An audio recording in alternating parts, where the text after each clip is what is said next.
Doctor Nagasuri Venugopal సంపాదకత్వంలో వెలువడిన 3వ సంపుటం గాంధీయే మార్గం 3వ సంపుటం 7వ భాగం 28/9/20.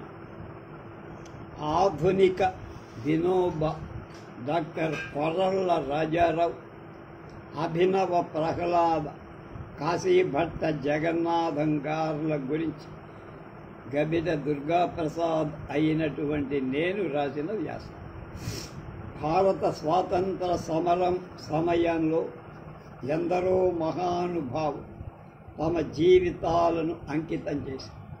మరెందరూ అనేక ఉద్యమాలలో పాల్గొని కారాగార వాసం అనుభవించారు. ఇంకొంతమంది పోలీసుల దమనకాండను ఎదిరించి నిలిచారు. వీరిలో మహిళామ తల్లులు ఉన్నారు. మొదట్లో లోకమాన్య బాలగంగాధర్ తిలక్ ఈ ఉద్యమాలకు నాయకత్వం వహించారు. మహాత్మా గాంధీ దక్షిణాఫ్రికా అహింసా సిద్ధాంతాలకు ఆధారంగా అక్కడి జనాలను చైతన్యపరచి జాగృతి కలిగించి వారి హక్కుల సాధనకు తోడ్పడి ఆ విజయంతో భారతదేశానికి వచ్చారు. యావత్ భారత పర్యటన చేసి ప్రజల స్థితిగతులు కళ్ళారా చూసి చెరించిపోయారు. తన జాతి జనులకు సేవ చేసి ధరించాలని భావించారు. హరిజనోద్ధరణ ద్వారా అట్టడుగు వాళ్ళకి న్యాయం చేయాలని నిర్ణయించి సామాన్యులు వాడే ఉప్పుపై అనేక ఆంక్షలు విధించి తయారు చేయటానికి ప్రజలకు అవకాశం కలిగించకుండా నిర్బంధ విధానాలు అమలుపరిచింది పరప్రభుత్వం. ప్రజల మనోప్రాణాలతో చెలగాటలాడేది. వ్యక్తి స్వాతంత్రం సగ్గిపోయి వాక్ స్వాతంత్రం పైన, పత్రికా స్వాతంత్ర్యం పైన ఆంక్షలు విధించి వీటన్నిటినీ గమనించిన బాబు ప్రభుత్వానికి హెచ్చరికలు జారీ చేశారు. మాటలతో చెప్పారు, పత్రికల ద్వారా వివరించారు. అయినా పెడచెవిన పెట్టిన తెల్ల దొరల ప్రభుత్వానికి కనువిప్పు కలిగించటానికి ఆందోళనలు, ఉద్యమాలు నిర్వహించారు. తాను స్వయంగా ఉప్పు తయారు చేసి దేశమంతటా ఆ సత్యాగ్రహంలో పాల్గొనేటట్టు చేశారు. సహాయ నిరాకరణ చేసి ప్రభుత్వాన్ని ఇరుకన పెట్టే ప్రయత్నం చేశారు. విదేశీ వస్త్ర వ్యామోహం నుంచి ప్రజలను మళ్లించి స్వదేశీ వస్త్రధారణకు ప్రోత్సహించారు. విదేశీ వస్త్ర దహనాలు ఆసేతు హిమాచల పర్యంతం జరిగాయి. ఇంటింటా రత్నాలు వెలిశాయి. చేతి వృత్తులకు ఆకర్షణ మళ్ళీ పెరిగి గ్రామ సీమలు కళకళలాడు. ప్రతి ఒక్కరూ సొంత కాళ్లపై నిలబడే చేసే ప్రయత్నాన్ని అనేక నిర్మాణ కార్యక్రమాలు ప్రారంభించి మార్గదర్శనం చేశారు. బాబు అంటరానితనాన్ని రూపుమ పంచములకు దేవాలయ ప్రవేశం కలిగించేట్టు చేశారు. వారికి అన్నిటా అధికారం లభించే ప్రయత్నాలు చేశారు. సత్యం, అహింస, శాంతి మార్గంలోనే దేశ స్వాతంత్రం సాధించే ప్రయత్నంలో ప్రజలను సంసిద్ధం చేశారు.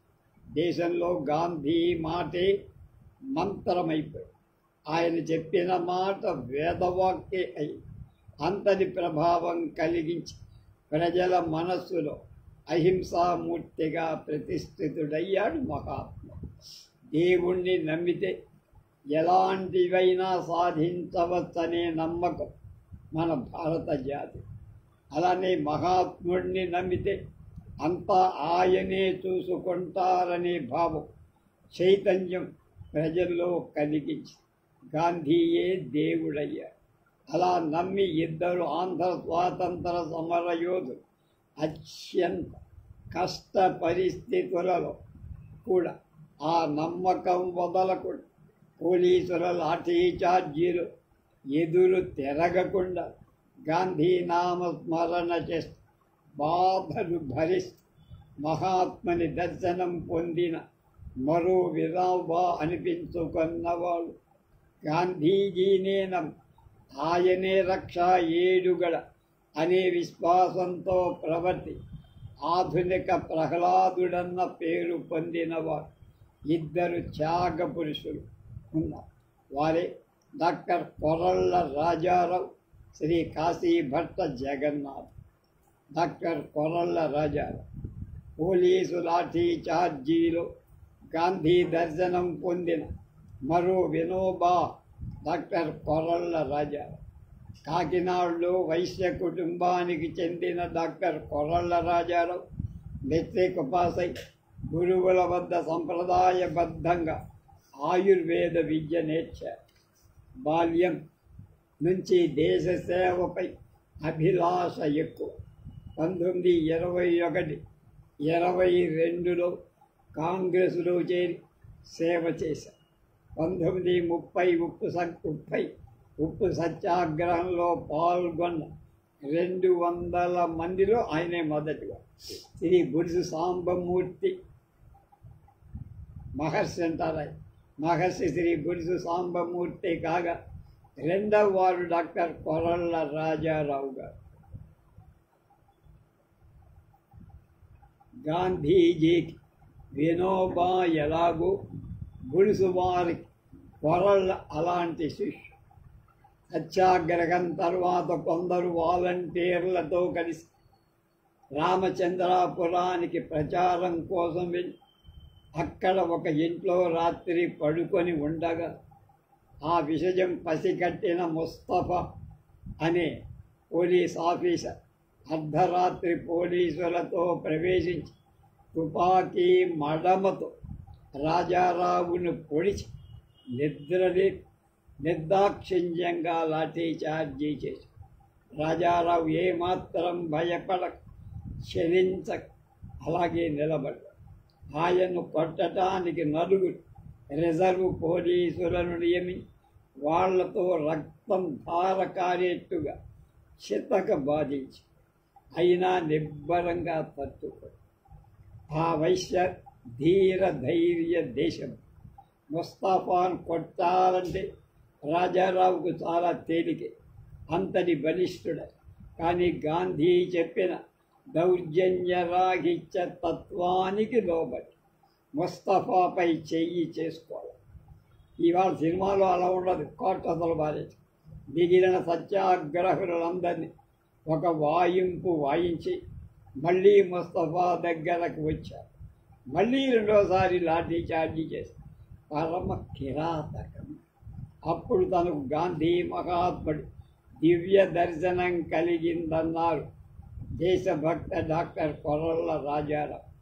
అప్పటికీ డాక్టర్ చలించకపోవడం ముస్తఫా మిలిటరీ బూటు రాజారావు ఆయువు పట్టుపై అత్యంత బలంగా తన్నాడు. డాక్టర్ స్పృహ తప్పి కింద పడిపోయాడు. గిలగిలా తన్నుకొన్నారు. అయినా వదల ఆ నరరూప రాక్షసుడు మళ్ళీ తన్నగా నెత్తురు కప్పు రాక్షసానందంతో నవ్వుకుంటూ ఆ ముస్తఫా బలగంతో వెళ్ళిపోయాడు.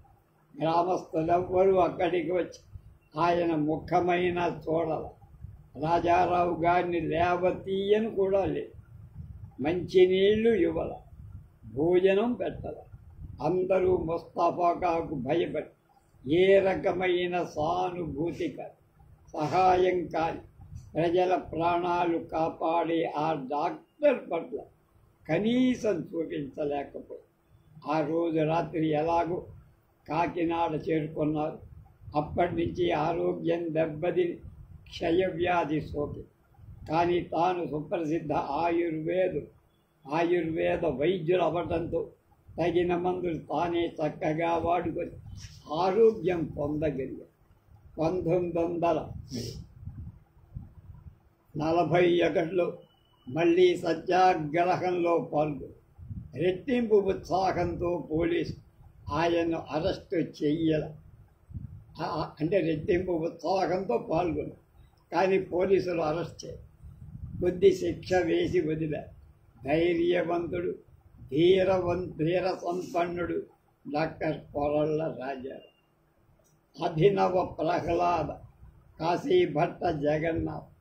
తూర్పుగోదావరి జిల్లా అమలాపురం తాలూకా కడలి అనే గ్రామ కాపురస్తుడు డాక్టర్ శ్రీ కాశీనాథ జగన్నాథ్. వైదిక శ్రోత్రియ బ్రాహ్మణుడు, సదాచార సంపన్నుడు. మొదటి నుంచి గాంధీజీ ఉద్యమంలో పనిచేసినవాడు. ప్రతి గ్రామాన్ని కాలినడకలో తిరిగి గాంధీ సూత్రాలు ప్రచారం చేసిన మహానుభావుడు. నిరంతరం రత్నంపై నూలు వడికే కర్మిష్టి. గాంధీ మహాత్ముడి కంటే ఎక్కువ నూలు వడికిన వారుగా జగన్నాథాన్ని ఆ కాలంలో చెప్పుకోలేదు. కాంగ్రెస్ సేవ తప్ప వేరే జీవితం లేనివాడు. పరాధీనతతో బతకరాదని సిద్ధాంతాన్ని అమలు చేసుకున్నవాడు. గ్రామాలలో వారానికి ఒకసారి జరిగే సంతలకు వెళ్ళి అక్కడ ప్రజల్ని సమీకరించి మహాత్ముని సందేశాలు వినిపించేవారు.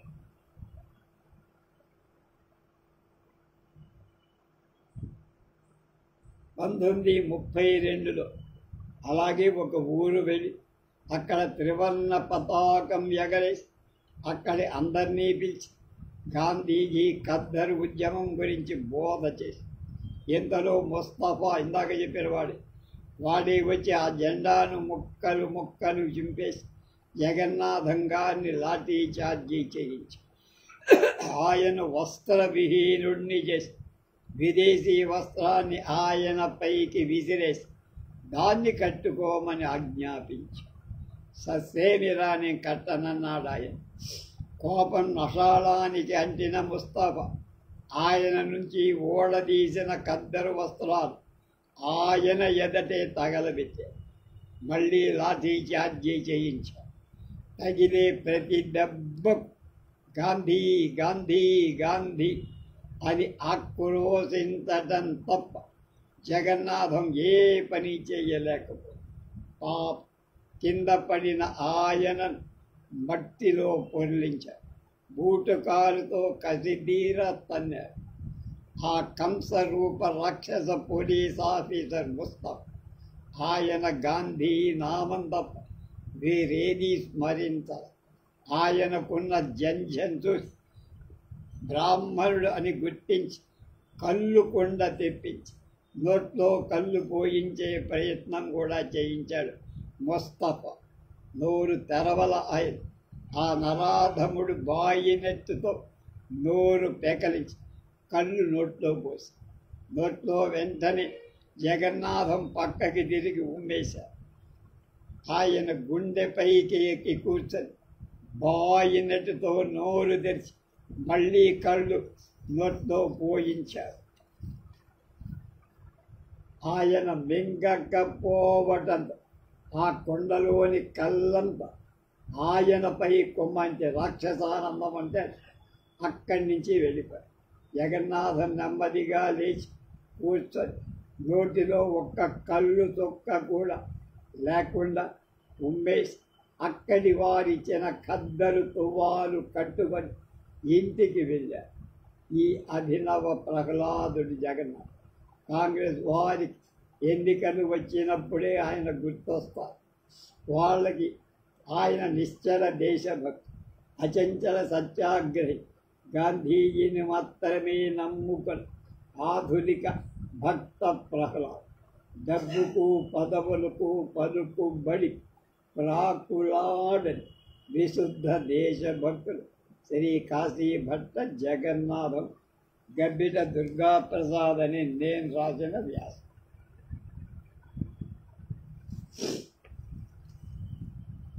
అమెరికన్ దక్షిణాఫ్రికా పౌర హక్కుల ఉద్యమం, గాంధీజీ, మార్టిన్ లూథర్ కింగ్ ఇద్దరిని గురించి. డాక్టర్ కుట్టు శేఖర్ ఆయన రచయిత పరిశోధన.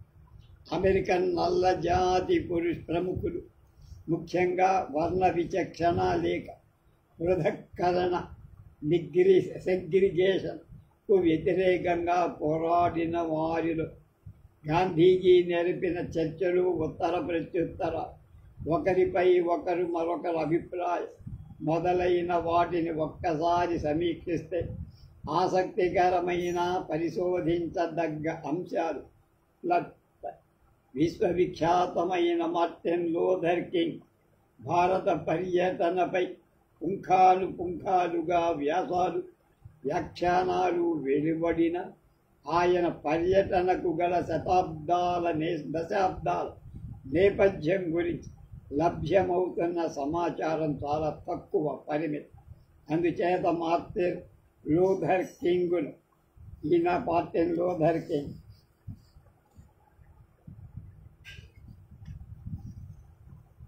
అలబామా రాష్ట్రంలో ఆయన బజార్లో విపరీతమైన జనసందోహాన్ని పోగు చేసి అద్భుతమైన ప్రదర్శన జరిపారు. అది పేరేదో ఉంది, ఆ ఊరి పేరు కూడా. నేను వెళ్ళా, అక్కడి నుంచి మా గోపాలకృష్ణ గారి ఇంటికి వెళ్ళాను. ముందు గాంధీతో ముడిపడిన అమెరికన్ నీగ్రోలు, పౌర హక్కుల ఉద్యమపు కొన్ని పార్శ్వాలు, నల్లజాతి నాయకులపై ఆయన ప్రభావం, అతడిపై వాళ్ళ ప్రభావం, ఆయన సిద్ధాంతపు విలువలపై వారి అభిప్రాయాలు లాంటివి ఇక్కడ ఆసక్తికరం. గాంధీజీ అమెరికన్ నల్లజాతి మేధావులు, ఉద్యమకారుల దృష్టికోణాలు ఏమిటో మొదలు తెలుసు. అమెరికా అంతర్యుద్ధంలో బానిసత్వాన్ని వ్యతిరేకంగా పోరాడిన ఎబోనిషనిస్టులు, అంటే క్రైస్తవ మత ప్రచారకులు, అర్చకుల పెద్ద సంఖ్యలో ఉండేవారు. వాళ్ళ గురించి దక్షిణాఫ్రికాలో ఉన్నప్పుడే గాంధీజీ అధ్యయనం చేశారు. బుక్కర్ టీ వాషింగ్టన్ రచనలు చదివిన తరువాత నల్లజాతి వాడు అనాగరికులనే అభిప్రాయాన్ని ఆయన మార్చుకున్నారు. అమెరికాలో నల్లజాతి వారి అభ్యున్నతకి ఈ బుక్కర్ వాషింగ్టన్ చూపిన మార్గాల పట్ల ఆకర్షితుడై 1903లో ఆయనపై గాంధీ వ్యాసం రాశారు. ఆ తర్వాత కొన్నాళ్లకు దక్షిణాఫ్రికా భారతీయ హక్కులకై సత్యాగ్రహం అప్పుడు మొదలుపెట్టాడుగా. 1903లో అమెరికన్ నల్లజాతి ధృవతార W.E.B. డ్యుబోయిస్ రచించిన The Souls of Black Folk అనేటువంటి పుస్తకం సంచలనం రేపింది. ఆ గ్రంథంలో 20వ శతాబ్దపు సమస్య వర్ణరేఖ సమస్య, నలుపు తెలుపులు, దేహ వర్ణం ఆధారంగా గీసిన విభజన రేఖ ఈ దశాబ్దపు అత్యంత జటిల సమస్య అని డ్యుబోయిస్ అనే ఆయన ప్రతిపాదించి National Association for the Advancement of Colored People NAACP స్థాపించి ది క్రైసిస్ పత్రిక సంపాదకత్వం వహించారు. బుకర్ టీ వాషింగ్టన్ పైన, డ్యుబోయ్ కింద ఉన్నాడు చూడండి.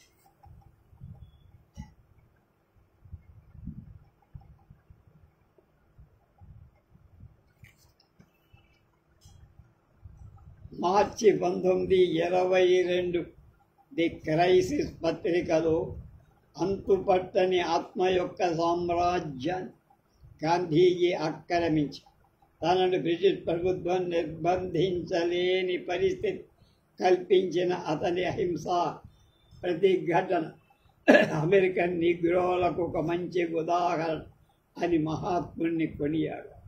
12 మిలియన్ల మంది నీగ్రోలు తాను బానిసల సంతానమని సిగ్గుపడం, బానిసలుగా జీవించడం అవమానతరం కాదు, బానిసల యజమానులుగా కొనసాగడం అత్యంత అవమానకరం. గతాన్ని తవ్వుకునే కన్నా భవిష్యత్తు సత్యవంతుడు, నిష్కళంక, ప్రేమాస్పదులకు చెందుతుందని గ్రహించ అని 1929 మే సంచిక గాంధీ పంపిన సందేశం నల్ల జాతి వాళ్ళకి గొప్ప ప్రేరణని, అమెరికాలో అసలైన సమానత్వం, సౌభ్రాతృత్వం గాంధీజీ స్ఫూర్తితోనే సాధ్యమని జుగ్గోయిస్ అని ఆయన అభిప్రాయపడు. జమైకాకు చెందిన మార్కస్ గార్వే ఆఫ్రికన్ సంతతి వారిని ఒక విస్తృతమైన వేదికపై డయాస్పోరా రూపంలో తీసుకురావాలని ప్రయత్నిస్తూ గాంధీజీ వలస వ్యతిరేక పోరాటాన్ని శ్లాఘించి ఆయన తనకు పంపిన టపాలను పోస్టులు గాంధీజీ తన అనుచరులకు చూపించి తమ శాంతియుత పోరాటాన్ని ప్రపంచవ్యాప్తంగా పీడిత ప్రజల మద్దతు ఉన్నదని తెలిపారు. 1922లో NAACP కార్యదర్శి జేమ్స్ వెల్డన్ జాన్సన్ గాంధీ ఒక ప్రవక్త, ఒక ఋషి, ఆయన నాయకత్వం వహిస్తున్న సహాయ నిరాకరణ ఉద్యమం నాన్ కోఆపరేషన్ బ్రిటిష్ ప్రభుత్వం బెడలు వంచేదిగా చేసి అమెరికన్ శ్వేత జాతి అహంకారం ధోరణిని మనం ప్రతిఘటించలేమా అని తన జాతిని ప్రశ్నించాడు. జేమ్స్ వెల్డన్ జాన్సన్ ఇలా ఉంటాడు.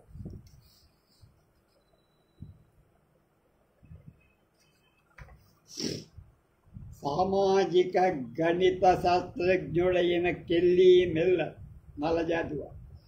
నల్లజాతి వార్తాపత్రిక న్యూయార్క్ ఆమ్స్టర్డామ్ న్యూస్ ప్రచురించిన వ్యాసంలో క్రీస్తు మనసుకు ప్రతిరూపమైన గాంధీజీ నుండి అమెరికన్ నీగ్రోలు అమూల్యమైన పాఠాలు నేర్చుకోవాల్సి ఉంటుంది అని రాశారు. 1929లో సిఎఫ్ ఆండ్రూస్, ఆయన ఇంగ్లాండ్ వాడైనా ఆయన దీనబంధు అంట, తన అమెరికా పర్యటనలో టస్కగీ యూనివర్సిటీలో వ్యవసాయ శాస్త్రజ్ఞుడు, భక్తిపరుడు అయిన జార్జ్ వాషింగ్టన్ కార్వర్తో పరిచయం ఏర్పడి కార్వర్ పేద నీగ్రో రైతులను ఆదుకోవటానికి సూచించిన మెలకువలు కరపత్రాలు ఆండ్రూస్ గాంధీ గారికి పంపించాడు చేరవేసి. ఇందాక చెప్పినటువంటి గణిత శాస్త్రజ్ఞుడైన కెల్లీ మిల్లర్ ఈయన నల్లజాతి వజ్రమంట.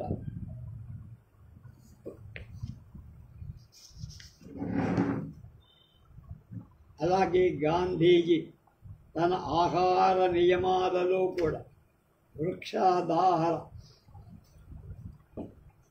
ఆహారాన్ని ఆరగించాలి అన్న కార్వర్ సలహాను పాటించారు.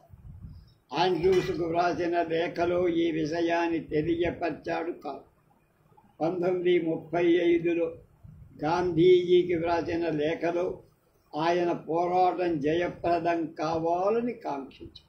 దక్షిణాఫ్రికా పౌర హక్కుల ఉద్యమంపై గాంధీజీ ప్రభావం, గాంధీజీతో హోవార్డ్ థర్మన్, బెంజమిన్ బెన్ మధ్య చారిత్రాత్మకమైన భేటీ దక్షిణ అమెరికా పౌర హక్కుల ఉద్యమంలో ఒక మైలురాయి వంటి.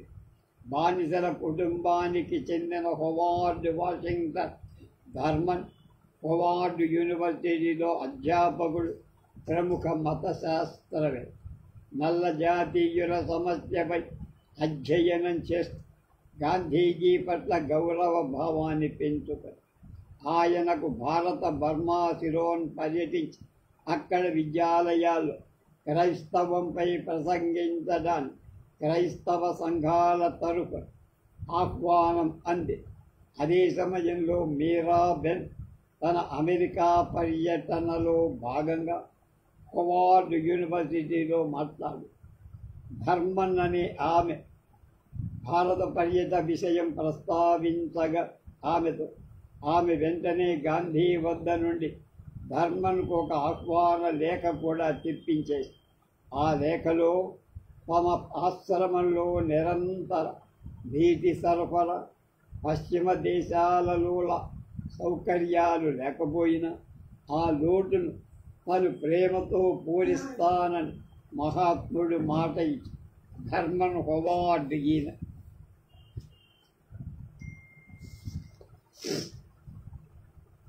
తూర్పుకు స్నేహపూర్వకమైన యాత్ర పేరు ధర్మంతో పాటు నలుగురి బృందపు పర్యటన, అమెరికాలో students Christian movement, Bharat, Ceylon Burma క్రైస్తవ విద్యార్థి సంఘాల సమన్వయం కలిసి, దక్షిణాఫ్రికాలో క్రైస్తవ విద్యార్థి సంఘ నాయకుడైన అగస్టిన్ రొల్లారామ్ పంజాబీ ధర్మన్ బృందం పర్యటన విజయవంతం చేయటానికి కృషి చేశారు. ధర్మన్ ఆయన సతీమటి బెయిలీ మరొకరి ఇద్దరితో కలిసిన బృందం అక్టోబర్ 1935 నుండి ఏప్రిల్ 36 వరకు భారత్లో 50కి పైగా పట్టణాలలో పర్యటించి శాంతి నికేతన్లో నీగ్రో సంగీత చరిత్రపై ఉపన్యసించి ప్రాచీన భారతీయ సంగీత వాయిద్యాలను ముఖ్యంగా వీణను అధ్యయనం చేయటానికి కొంతకాలం పాటు అక్కడే ఉన్నారు ధర్మన్ దంపతులు. 1936 ఫిబ్రవరిలో బార్డోలీ బర్దోలి చరిత్ర సృష్టించిన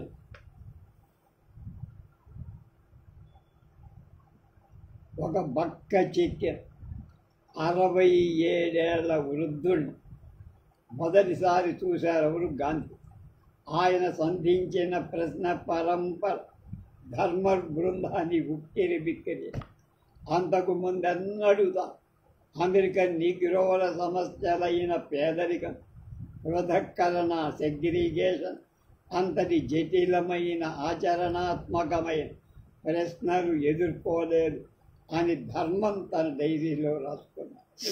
అహింసపై ధర్మం అడిగిన ప్రశ్నలకు గాంధీ సమాధానం, అహింస అనేది ప్రపంచంలో ఒక బలీయమైన కార్య ఆచరణ శక్తి. వ్యక్తులను, సమూహాలను అహింసాయుత ప్రతిఘటన శిక్షణ ఇవ్వడం ఎలా అన్న ప్రశ్నకు జాతిపిత జవాబు ధర్మ బృందాన్ని నివ్వెరపడి. జాతిపిత గాంధీ హింసరహిత జీవనమే అహింసాయుత ప్రతిఘటన ప్రజలను సమాయత్తం చెయ్యగలరు. అహింసా భావంతో నిండిన హృదయం, మనసు సాగు చేయని వారు అహింసా సాయుధంగా ప్రతిఘటించలేదు. సత్యాగ్రహాన్ని ఒక ఆత్మశక్తి సోల్ ఫోర్స్గా అభివర్ణించాడు మహాత్మ. అహింస మీ ప్రత్యక్ష చర్యల రూపాల్లో ఒకట అని ధర్మన్ వేసిన ప్రశ్నకు సమాధానాల్లో రూపాల్లో ఒకటి కాదు, అసలు ఉన్నదే అదొక్కటే, అదే రూపం అని బదులిచ్చాడు గాంధీ.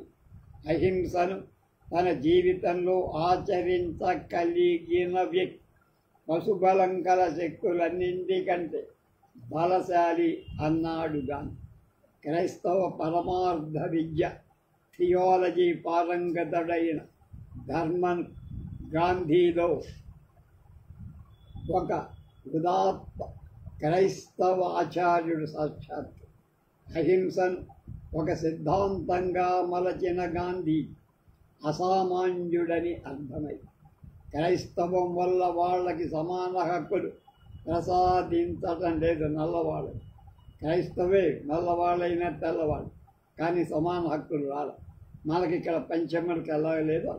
కనుక నల్ల జాతి క్రైస్తవ మతంలో ఉండటాన్ని గాంధీజీ తప్పుపట్టి వెంటనే అమెరికన్ నిగ్రోల గాఢమైన మత విశ్వాసం వాళ్ళకి బలాన్ని, స్ఫూర్తిని ప్రసాదిస్తుందని నిగ్రోల ద్వారా అహింస యొక్క నిష్కల్మషమైన సందేశం ప్రపంచానికి అందబోతోందని ఆశాభావాన్ని వ్యక్తం చేశాడు గాంధీ.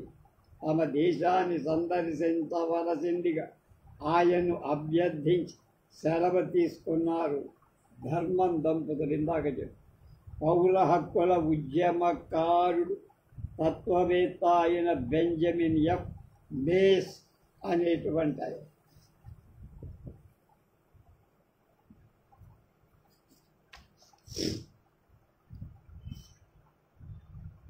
ఆయన బానిస కుటుంబంలో జన్మించాడు. బాల్య కౌమార దశలలో దుర్భరమైన విచక్షతను పేదరికాన్ని అనుభవించి శ్రమించి ప్రతిష్టాకరమైన మోర్ హౌస్ కళాశాల అధ్యక్ష స్థానాన్ని ఆక్రమించారు, అంటే అధిష్ఠించారు. అక్కడ ఆయన విద్యార్థి అయిన కింగ్ ఆధ్యాత్మిక మేధాపరమైన ఎదుగుదలతో ఆయన పాత్ర అమోఘం. డిసెంబర్ 31, 1946 గాంధీని కలిశారు. అహింస అనేది 4/3 అదృశ్యంగా దాగి ఉంటుందయ్యా, కానీ దాని ఫలితాలు మాత్రం వెలకట్టలేనంత ఆధ్యాత్మిక రూపంలో చూడగలం అని వ్యాఖ్యానించాడు గాంధీ.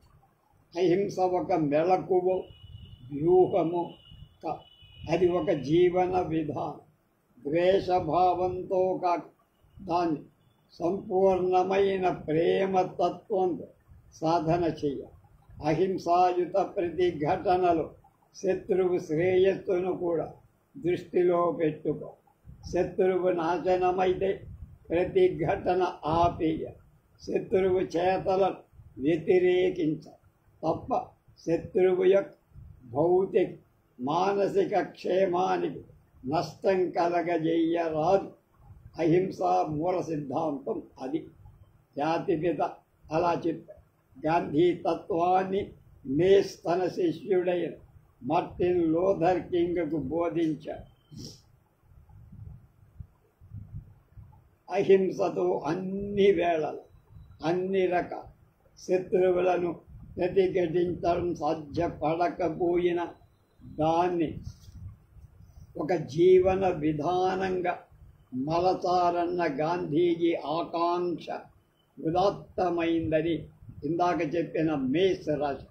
విలియం స్టూవర్ట్ నెల్సన్, ఈయన కూడా నల్లజాతి వాడు.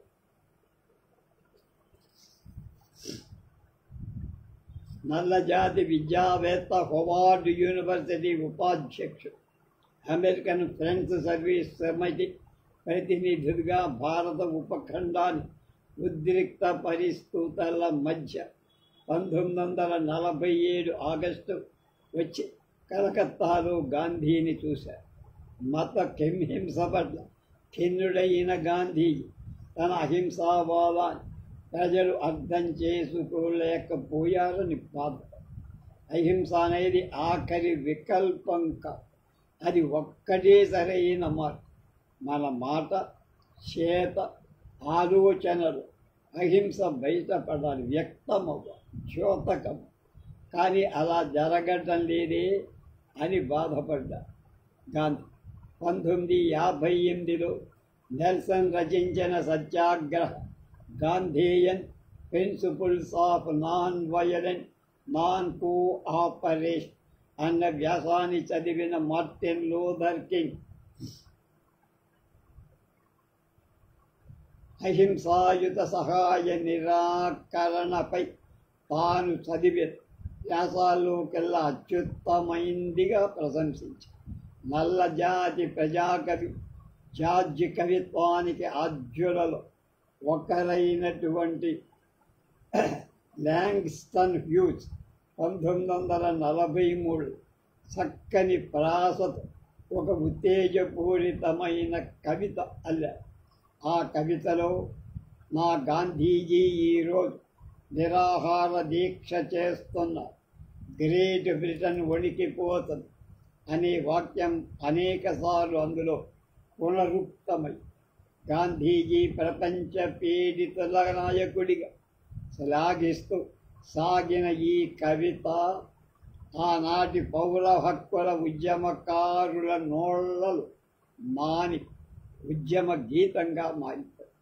1940లో బ్రిటిష్ ప్రభుత్వం చేత భారతదేశం నుండి వెళ్ళకొట్టబడి రాల్ఫ్ టెంప్లిన్ ఇంకా జే హోమ్స్ స్మిత్, వీరు మెథడిస్ట్ మిషనరీ, ఇద్దరూ కూడా తెల్లవారు. అమెరికాలో గాంధీజీ ఆశ్రమం నమూనాలో హార్లెమ్ అనే ఆశ్రమాన్ని నెలకొల్పి నిరాడంబర జీవన సరళి ఆధ్యాత్మిక పరివర్తనం లాంటి విలువను పెంపొందించి రాల్ఫ్ టెంప్లిన్ ఇలా ఉండేవారు.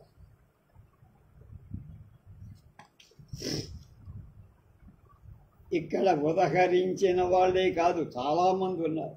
అమెరికాకు చెందిన కొన్ని వేల మంది 2 వర్ణాల వారు, అంటే నల్ల తెల్ల పౌర హక్కుల ఉద్యమకారు, జాతి అహంకారాన్ని వ్యతిరేకంగా ఎలుగెత్తిన వాళ్ళు, కవులు, ముఖ్యంగా క్రైస్తవ బోధకులు గాంధేయ తత్వాన్ని, అహింస యొక్క పరమార్థాన్ని ఆకళింపు చేసుకొని ఆచరించారు.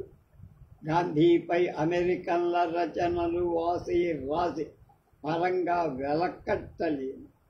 ఆ రచనకు భావితరాలకు కరదీపకులు ఉపయోగపడతాయి అనటంలో ఎలాంటి సందేహం లేదని ఈ వ్యాసకర్త కుట్టు శేఖర్ చెప్పారు. ఆ కుట్టు శేఖర్ గారి ఫోటో ఇది.